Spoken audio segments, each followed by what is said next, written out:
The competition was held in driving snow, with the top three places being keenly fought for. Third place getter Klaus Ostwald improved on his first round jump of 111 metres by 3 to record 114 metres. Finland's Markku Possinius was pushed into second place after leaping 118 metres on his first attempt, but his next jump of 113 was disappointing.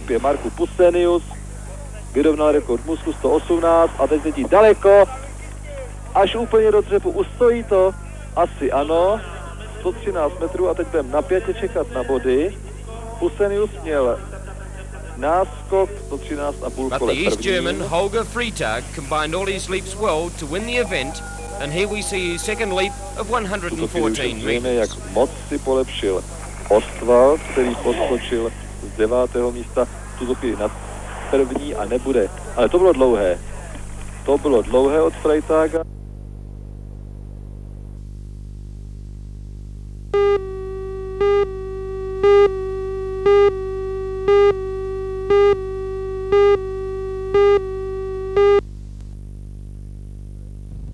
Ramirez from Mexico serves, and after a good rally, puts away the volley for a winner.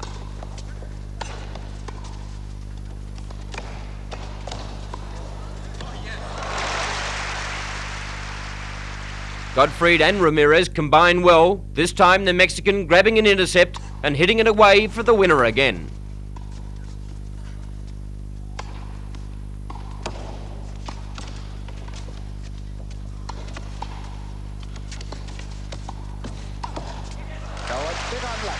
Paul McNamee from Australia showed why he's a crowd favourite with some real aggressive tennis.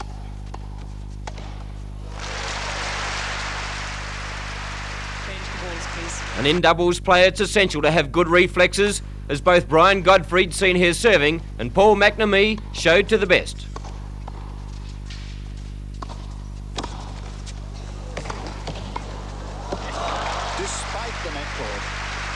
Probably the point of the match was played by Australia's Peter McNamara, as he wins this point all on his own.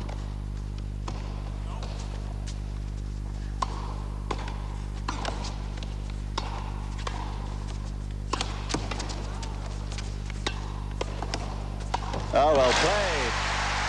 But the Australians McNamee and McNamara could not keep out Gottfried and Ramirez, and here it is McNamara serving, match point. And Gottfried and Ramirez win the match 7-6, 7-5, 6-2.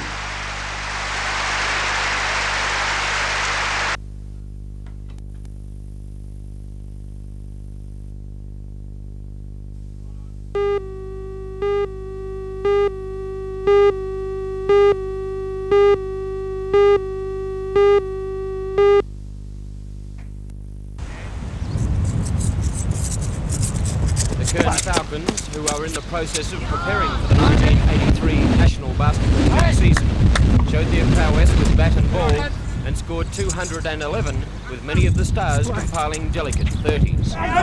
Blind cricketers couldn't match the guile of the basketballers and struggled against an attack that had a definite height advantage. 65 runs were made by the hosts in what was described as a very entertaining day's cricket. Good fielding.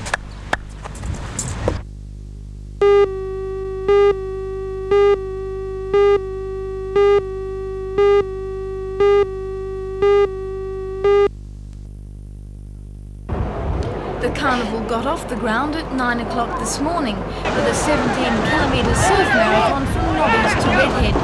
The 2-hour event included a single surf ski leg, a sprint from Bar Beach to Dixon Park, a double ski leg and a 2-kilometre boat race.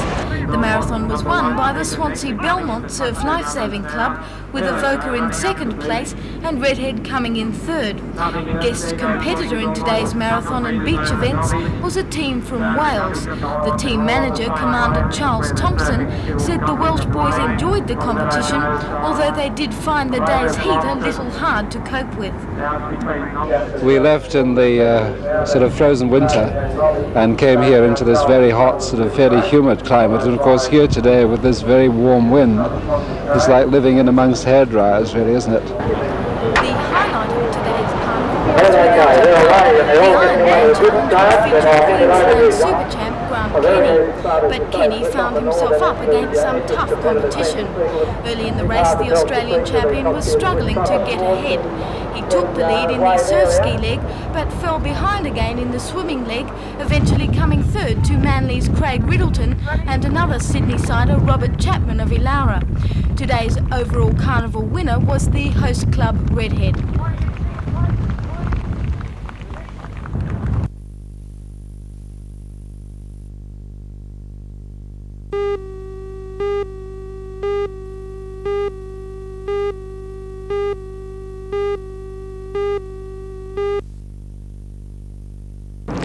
The latest accusations of hot discharge stem from what's alleged to be a photocopy of the operating log from the Vales Point power station.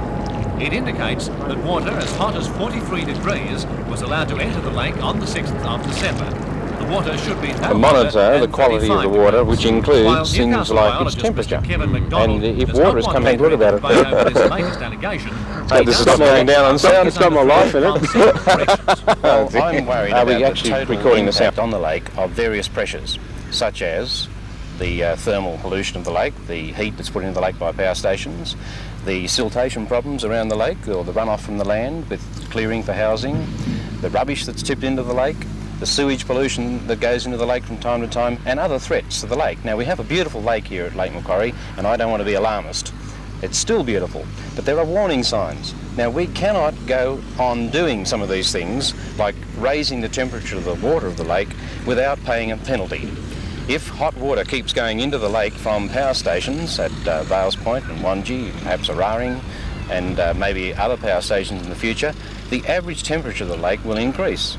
Now, there's a penalty to be paid in terms of the killing of millions of microorganisms, which are the base of the food chain upon which many higher organisms live. Now, it is a fact that some species are favoured by the warmer water, and temporarily there might even be an increase in populations of certain plants and animals. But in the long run, as we've seen from overseas experience, animals like catfish and eels tend to multiply in warm waters, and cold water loving animals like bream and other fish tend to clear out when the waters go warm. They don't like those higher temperatures. So we are worried. Ecologically, we're worried about the viability of the lake if we keep these multiple threats on the quality of the lake water.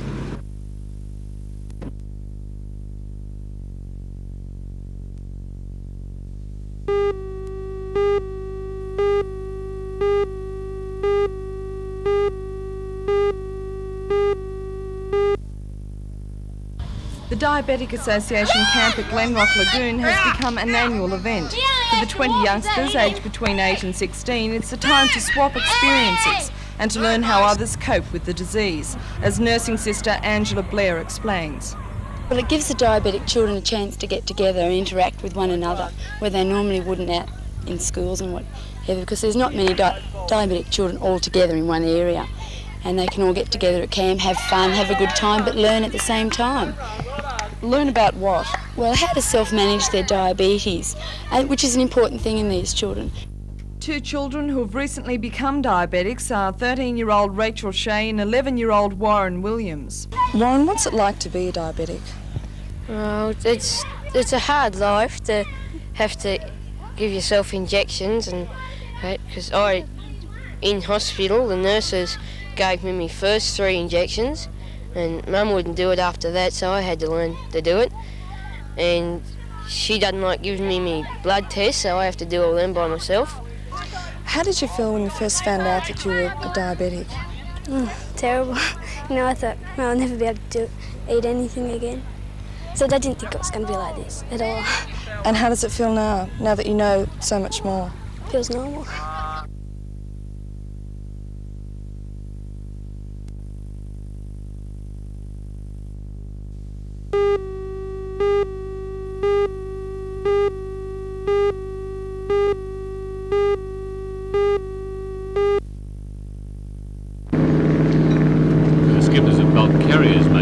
Towards Newcastle's newly deepened channel, the Sirocco might have been just another yacht.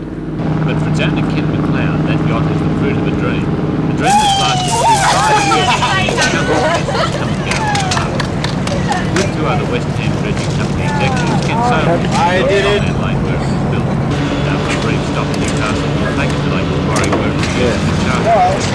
This the yacht cost over $50,000, cost that was increased by having the yacht built under survey. What sort of checks are done when a yacht is built under survey? The boats are checked right from the day the keel is laid for thickness of hull to make sure that they meet with the state authority specification. And in this case, this boat was built to the Australian standards, and it was supervised all the way through by the South Australian authorities, having been built in Adelaide. In spite of 40-knot winds, the crew had no problems on the 10-day voyage from Adelaide, so the traditional christening was well deserved. That's the hardest work I've seen you do, Ron. That's the first shower I've had in days.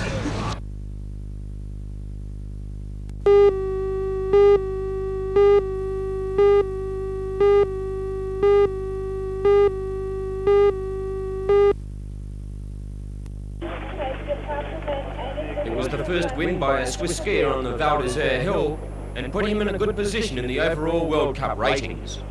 Catherman adjusted his style after watching a video recording of his third-place performance yesterday. Catherman was second in the World Championship last year and a winner at Val d'Isère last month. His winning time on this occasion was 1 minute 59.20 seconds. In second place was Canada's Ken Reid with a time of 1 minute 59.32, and in third place was the Italian newcomer Danilo Spadolotto with a time of 1 minute 59.66 seconds. Catherman now shares the World Cup lead with fellow countryman Peter Mueller on 92 points. And while on skiing, and specifically to ski jumping, Czechoslovakian Pavlo Plok won the Bohemian Ski Jumping World Cup event at Harakov in Czechoslovakia. Second was Germany's Klaus Oswald, and third was Finland's Marki Bosenius. 72 skiers from 12 countries competed.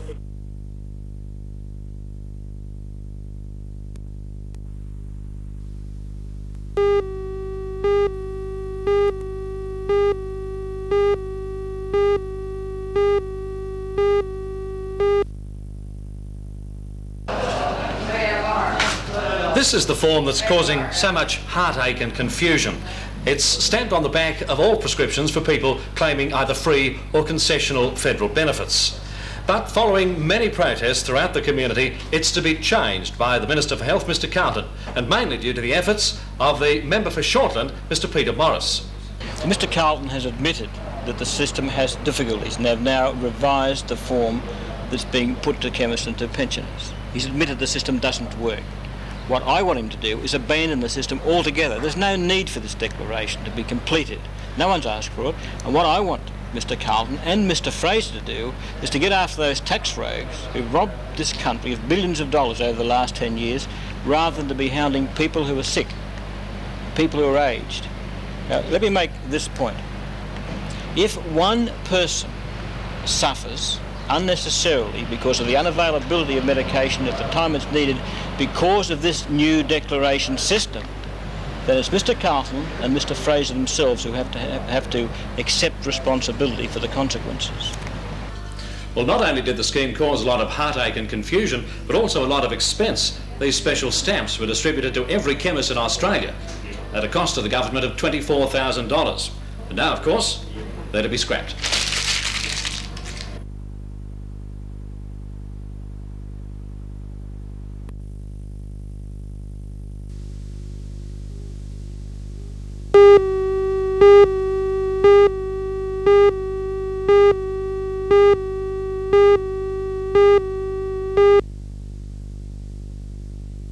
Yourself last year? Yes, I went last year. The Squash Association sponsored a trip of mine, and I came back with the idea of a trip for a Newcastle team, and we leave this Sunday. Now, what would take in your itinerary? Well, week one we arrive in London. The two younger boys have been invited to play in the British Under-23, which is quite an honour for Newcastle. Gary and myself, we go to Brussels and play in the Belgium Open. The second week we go to Edinburgh and play in the East of Scotland Open. And the third week we come to the highlight of the trip. We've arranged a Newcastle England versus Newcastle Australia series of squash matches. Well, that certainly will be a great match. We're looking forward to this. The people out there, over there have been really enthusiastic and have organised quite a week for us. John, do you know much about the standard of players that you'll come up against on the tour? Yeah, I've played against them over a number of years now. I arranged these team matches originally because some of the tournaments are fairly high standard. We thought the team matches would give us a much wider experience for the standard of our own people. How was the Newcastle team selected? The Newcastle team selected was originally to be the number 5, 6, 7 and 8 in Newcastle, and that would have made outside the Newcastle rep team the people who need the most experience. But one player dropped out and now I'm going to play as well, so it's close enough to our top team.